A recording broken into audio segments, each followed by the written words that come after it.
Well, hello there, and welcome to another edition of Irrational Tweet Theater. Well, it's been a trying week or so, and I've seen that many of you Met fans have been busy on the Twitter sharing your hot takes. And so it's time for us to shine the spotlight on some of Mets Twitter's most colorful commentary. Let's begin with Rob, who says every Mets lineup that's had Curtis Granderson in it has taken 10 days off my life. Well, Rob, we wish you nothing but wonderful days and a good long life ahead. But when it comes to Curtis Granderson, he's a professional. He's 36 years old. We know in the past the numbers say he's a slow starter. Now that the weather is beginning to warm up, I think Curtis is going to do so as well. The baseball card would indicate that's the case. And yesterday was a pretty good start in that direction. Young Wook next says, the Mets literally ruined my day, and they didn't even play yet. Well, that's awfully smooth. I know how I like to bookend my day, and it certainly does begin with reading about the Mets in the morning and then finishing with a Mets game at night.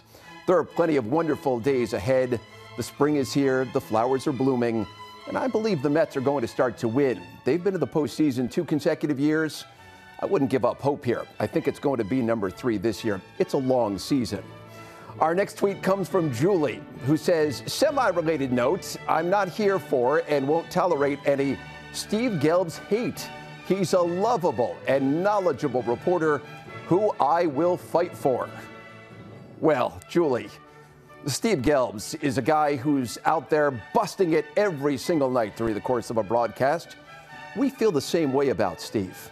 He's a member of our squad, and he likes coming into your homes each and every day at night. We're going to cut Steve a break. Steve Gelb, you're all right with us. Our next tweet comes from Tez, who says, at G Apple is actually a professional television presenter? Joke's on us. Well, I know this, Tez. I enjoy bringing the Mets to you on a nightly and a daily basis. I went to Syracuse. They teach broadcasters how to broadcast there. And then I've followed my broadcasting dream to many cities across America and ended back up here in my hometown of New York City.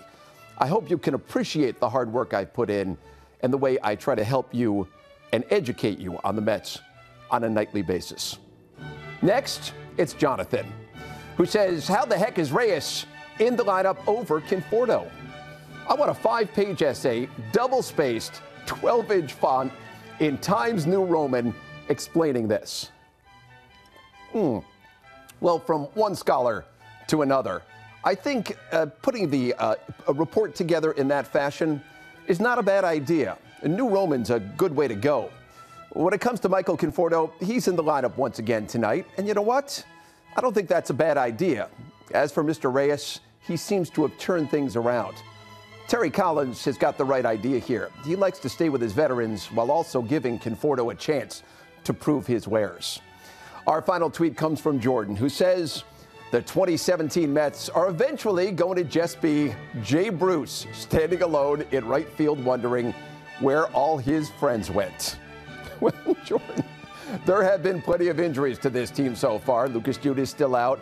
No question they miss Yoenis Cespedes, but all things considered, they are still very much in the hunt in the National League East. And they will be for days to come. And here's my final thought. Who needs friends when you have a good drink, 3 olives, and a terrific book? We want to thank you for joining us here on Irrational Tweet Theater. We'll be here all season long to keep you entertained and abreast of things that you're saying and things that we can react to.